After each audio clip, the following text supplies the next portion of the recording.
Bharatiya Janata party की सरकार जब से आई है सब में तो खाना पूर्ति है। अवैध प्लाटिंग किसके संरक्षण में हो रही ये सवाल होना चाहिए। देखिए, यहाँ से उप मुख्यमंत्री राजेंद्र शुक्ला जी आते हैं। आप रीवा शहर में देखिए, ऐसा कोई भी सरकारी भूमि, ऐसी कोई भी विवादित भूमि नहीं होगी जिसमें बिल्डर कब्जा ना कर रहे हैं। अब ये सरकारी भूमि देख लीजिए, इरिगेशन डिपार्टमेंट जल संसाधन की थी, उसको दे दिया निजी भूमि को। किस भाई, सरकार की भूमियां हैं, क्या अवैध बिल्डर जो अवैध निर्माण कर रहे हैं उस पर कार्यवाही क्यों नहीं कर रहे हैं? अब नगर निगम प्रशासन हो चाहे जिला प्रशासन हो, पूरी प्रदेश की सरकार दलालों के माध्यम से चल रही है। दलालों की सरकार बन गई है। यहाँ पैसा फेंको, तमाशा देखो। खाना पूर्ति का काम सिर्फ कागजों में हो रहा है। और मैं तो कहना चाहता हूँ डिप्टी सीएम साहब को कि आप पिछले 18-19 सालों से लगातार मंत्री हैं, यहाँ के स्थानीय विधायक हैं। आप देखिए किस तरह से लोगों के पैसे को, लोगों की संपत्तियों को, लोगों के मन को, लोगों के जो विचार हैं उनको तक बेचने का काम हो रहा है। और यहाँ पर जो अवैध बिल्डर हैं उन पर कार्यवाही के नाम पर जो खाना पूर्ति हो रही है उस पर सख्त एक्शन होना चाहिए, FIR होना चाहिए। शहर में कई ऐसी कंपनियां हैं जो शहर में ऑफिस बना के रखी है। एक बिंड ग्रुप कंपनी है जो 20 एकड़ जमीन में क्षमता में कब्जा करके रखी है और कई सारे प्लॉट भी बेचती है। क्या मानते हैं? देखिए, बिंड ग्रुप जिसकी बात आप कर रहे हैं वो डिप्टी सीएम साहब को अपने एक निजी कार्यक्रम में बुला के ये दिखा देते हैं कि हम इनके करीब हैं, और फिर चाहे जो करें। जिसके कहीं संयम है कुतवाल तो डर काहे का। जो उन्हीं को बुला लिया जिनके संरक्षण में सब हो रहा, फिर कौन हाथ डालेगा? तो आदरणीय राजेंद्र शुक्ला जी से एक निवेदन है कि रीवा को विकसित करें, पर किसी के सम्मान को बेचकर, सरकारी संपत्तियों को बेचकर और कार्यवाही कराकर विकास करें, ना कि सिर्फ जेब भर के। बिल्डर्स लगातार कब्जा कर रहे हैं, बिना TNCP बिना रेरा बिना परमिशन के काम चल रहा है। क्या मानते हैं? देखिए, आज जो शहर के अंदर जाम की स्थिति बन रही है, चाहे वो शहर की हो चाहे वार्ड के अंदर की है, उसका सबसे बड़ा अगर कहीं रोल है तो वो है अवैध प्लाटिंग। चाहे वो शहर की हो, चाहे वार्ड की हो, चाहे ग्राम पंचायत की हो। और इसमें कहीं ना कहीं भारतीय जनता पार्टी के नेता, छोटे से बड़े, चाहे वो युवा मोर्चा के हों, चाहे वो ABVP के हों, चाहे वो भारतीय जनता पार्टी के पदाधिकारी हों, चाहे RSS के हैं, इन लोगों का पूर्ण जोर से एक काम चल रहा है रीवा जिले के अंदर, शहर के साथ साथ जिले के अंदर अवैध रूप से ज़मीनों का काम करना, फर्जी रजिस्ट्रियाँ दिखा के मृत्यु हो गए व्यक्ति को सामने करके दान पत्र में रजिस्ट्रियाँ हो जा रही हैं। छोटा सा उदाहरण शहर का ही ले लीजिए। रोज़ अखबार में निकलता है कि खन्ना चौराहे पे जाम है। खन्ना चौराहे पे दाएं खड़ी बड़ी ज़मीनों पे क्या ऑटो स्टैंड, टैक्सी स्टैंड नहीं बन सकता? बन सकता है। सरकारी ज़मीनें थी, नहीं बना। अब वहाँ पे क्या खुल गई है? कपड़ों की दुकानें खुली हुई हैं। आप आज खुद जाइए पत्रकार महोदय, और वहाँ के जाके जब आप मौका मुआयना करेंगे तो देखेंगे कि वो आगे से बढ़ के दुकानें बनी हुई हैं, कपड़ों की सेल लगी हुई है। उनको पीछे से बनना चाहिए। किसके संरक्षण बन गए तो पता लगेगा भारतीय जनता पार्टी के नेताओं का हाथ है, और नगर निगम को कोई राजस्व भी नहीं दिया जा रहा है। तो शहर के अंदर नगर निगम भी इसमें सम्मिलित है, विकास पुरुष के जो साथ के दाएं और बाएं के लोग हैं वो भी इसमें सम्मिलित हैं। चौराटा के पास एक कंपनी है, बिंड कंपनी, जो कि 20 एकड़ जमीन में प्लॉटिंग की है लगातार, और काफ़ी सारे प्लॉट भी बेच भी दिए, और लगातार बिना कोई परमिशन है, फिर भी उसके ना TNCP ना रेरा। नगर निगम और प्रशासनिक अमला बार बार नोटिस देकर खाना पूर्ति की कार्रवाई कर रहे हैं। आप विंड कंपनी की बात कर रहे हैं।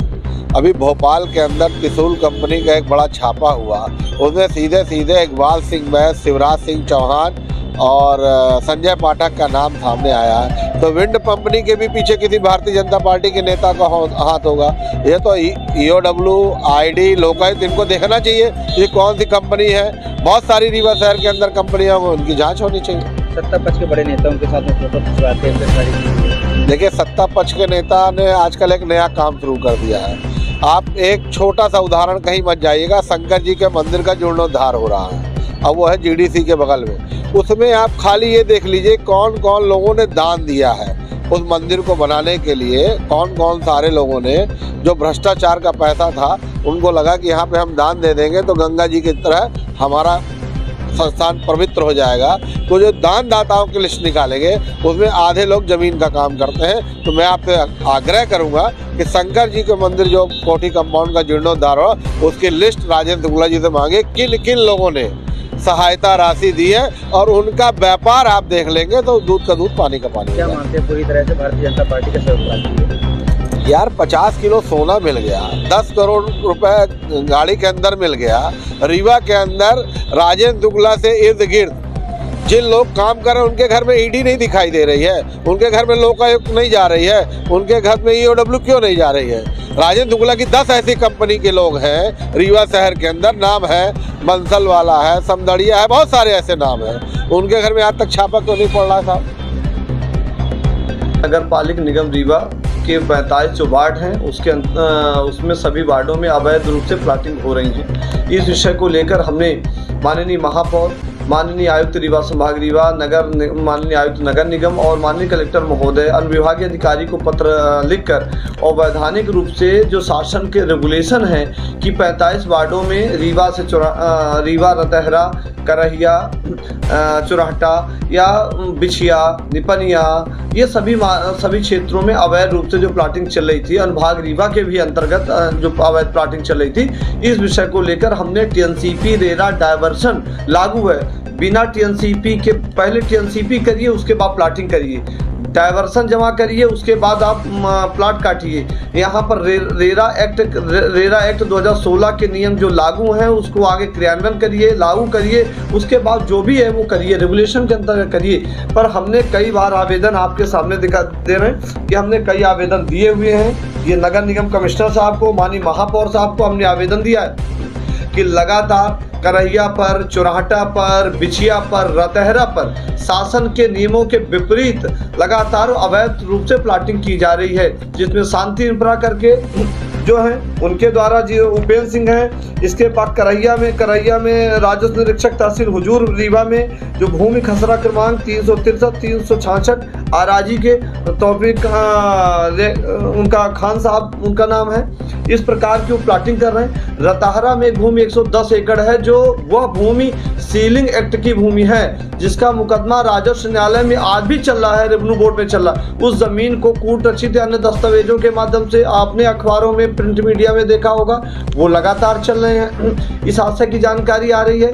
तो इसी प्रकार बिना टीएनसीपी के, बिना रेरा के, बिना डायवर्सन के बिछिया में विंड एक ग्रुप है, विंड ग्रुप के द्वारा लगातार उस जमीन को विक्रय। हम ये कहते हैं कि यदि टीएनसीपी नहीं है तो कैसे परमिशन मिल जाती है? माननीय मंत्री जी जो मध्य प्रदेश सरकार चलाते हैं, मध्य प्रदेश सरकार के उप मुख्यमंत्री हैं, जिनके संचालन संधारण में प्रदेश चल रहा है, उनके द्वारा वो शांति इंफ्रा में जाते हैं, उसका उद्घाटन कर देते हैं। तो उद्घाटन करने से क्या कॉलोनी वैध हो जाएगी? इसी प्रकार कल एक समाचार पत्रों में बड़ी बड़ी होर्डिंग है कि एक समाचार उनके द्वारा संचालित किया जा रहा है कि विंड ग्रुप के द्वारा संचालित किया जा रहा है, जो ग्रुप हैं, तो क्या उसके उद्घाटन, कंपनी के उद्घाटन के बाद क्या वो सब वैध हो जाएंगे? तो लगातार फर्जी, अवैधानिक तरीके से, नियम विरुद्ध तरीके से, बिना टीएनसीपी के, बिना रेरा के, बिना डायवर्सन के रीवा 45 वार्ड अनुभाग रीवा में प्लाटिंग करके विक्रय की जा रही है। इस आशय का हमने कई बार पत्राचार कर रहे हैं, ये हमने आवेदन दिया है, हमने आराजी तक का मेंशन किया, हमने लिखा है कि 45 वार्डों में नियम विरुद्ध तरीके से प्लाटिंग हो रही है। क्या माननीय मंत्री जी के उद्घाटन कराने के बाद क्या कॉलोनी वैध हो जाएंगी? तो इस प्रकार क्या कॉलोनियां वैध हो रही हैं? उनकी सभा करने से, क्या उस क्षेत्र में सभा करने से, क्या उनके उद्घाटन करने से, क्या उनके कार्यालय के उद्घाटन कराने से क्या कॉलोनियां वैध हो जाएंगी? तो हमारे मानना लगातार कि उपेंद्र सिंह जी, विंड ग्रुप, रतहरा, यहाँ अवैध रूप से पूरे 45 वार्डों में अनुभाग रीवा में अवैध रूप से प्लाटिंग हो रही, यहाँ तक कि नदी नाले विक्रय किए जा रहे हैं। तो इस आशय के हमने कई बार आवेदन दिए हैं। हमने माननीय आयुक्त महोदय रीवा संभाग जहाँ एफआईआर लिखानी चाहिए, जहाँ रजिस्ट्री पर रोक लगानी चाहिए, रजिस्ट्री पर रोक लगा देनी चाहिए कि जब तक टीएनसीपी रेरा डायवर्सन नहीं हो जाते हैं तब तक किसी प्रकार का विक्रय नहीं किया जाएगा। तो लगातार विक्रय हो रहे, लगातार शासन के नियमों की अनदेखी हो रही, सीलिंग एक्ट की भूमि विक्रय हो रही है। आपने अभी बीते दिनों अनुविभागीय अधिकारी से आपने मुलाकात की, क्या कुछ बात हुई अधिकारियों, क्या कुछ? देखिए, अनुविभागीय अधिकारी आयुक्त नगर निगम रीवा को हमने इस आशय का एक पत्र दिया है कि जो अवैधानिक प्लाटिंग हो रही है उस पर FIR दर्ज की जानी चाहिए। ये जो अवैध कॉलोनी करके प्लाट काटे जा रहे, कच्ची प्लाटिंग बनाई जा रही, बिल्डिंग बनाई जा रही, बिल्डिंग के परमिशन का हम कहते हैं विंड ग्रुप द्वारा जो प्लाटिंग की जा रही है उसमें रूम भी बनाए जा रहे हैं, उसकी परमिशन किसके पास है? यदि भवन बनाए जा रहे हैं तो भवन की अनुज्ञा किसने दी है, भवन की परमिशन किसकी है और प्लाटिंग की परमिशन किसके पास है? तो यदि आपने रोड बना ली है तो टीएनसीपी और जो रेरा है, जो डाइवर्शन है, तो क्या आपने किया? यानी आप प्लाटिंग कर लेते हैं, जब इस बात की शिकायत होती है तो आप कहने लगते हैं कि किसी मंत्री जी को, किसी वरिष्ठ अधिकारी को या किसी को बुला लिया जाए तो उससे वैध हो जाएगी। अवैध कॉलोनियां लगातार बनाई जा रही हैं, अवैध कॉलोनियां लगातार प्लाटिंग की जा रही, इस पर FIR होनी चाहिए, जांच होनी चाहिए। चुराटा में एक बिल्डिंग कंपनी जिसके मालिक कौशिक खान जी जी जो कल अपने संस्था की 5वीं वर्षगांठ या कुछ कार्यक्रम कर रहे हैं, संस्था उसमें राइट है और भी भारतीय जनता पार्टी के बड़े नेता क्या मानते हैं? देखिए, लगातार मैं बार ये बात कह रहा हूँ कि अभी शांति इंफ्रा में माननीय मंत्री जी गए और उनको वहाँ की बिल्डिंग की उन्होंने वीडियो में जारी है, उन्होंने कहा कि अच्छी प्लाटिंग है, अच्छी कॉलोनी डेवलप हो रही। हम भी कहते हैं अच्छी कॉलोनी लोग बनाएं, हम कॉलोनी के विरोध में नहीं। उसी प्रकार अब तौफीक जो अब बता रहे खान साहब हैं और रेसी भाई साहब हैं, वो अपनी कॉलोनी बना रहे हैं, वो कॉलोनी बना के वो अपनी संस्था की वर्षगांठ मना रहे हैं। तो मंत्री जी को बुलाने का आशय मात्र ही है खान साहब का कि वो उस बिल्डिंग में उसको वैध कर दिया जाए। यानी जो अधिकारियों की नज़र जा रही, जो उनको नोटिसें हो जाती होंगी, जो उन पर दबाव होगा, कार्रवाई करने की प्रक्रिया होगी, वो रुक जानी चाहिए। यानी माननीय मंत्री जी के जाने के बाद उन पर कार्रवाई नहीं होगी। क्या अवैध कॉलोनी जो अवैध प्लाटिंग कर रहे हैं विंड ग्रुप द्वारा, जो वर्षगांठ मनाने से और माननीय मंत्री जी को बुलाने से, माननीय भारतीय जनता पार्टी या किसी संगठन के पदाधिकारी को, माननीय विधायक गणों को बुलाने से क्या उनकी कॉलोनी वैध हो जाएगी? क्या अवैध तरीके से जो संचालित काम कर रहे हैं क्या वैध हो जाएंगे? तो ये नियम विरुद्ध है, शासन के नियमों की अनदेखी है, ये प्रक्रिया के विपरीत है। हम इसकी जांच की मांग कर रहे हैं और हम माननीय इस विषय को लेकर शासन स्तर में लगातार आवेदन दे रहे हैं और आज भी आवेदन माननीय आयुक्त महोदय रीवा संभाग को आवेदन दिए हैं और जांच की मांग कर रहे हैं।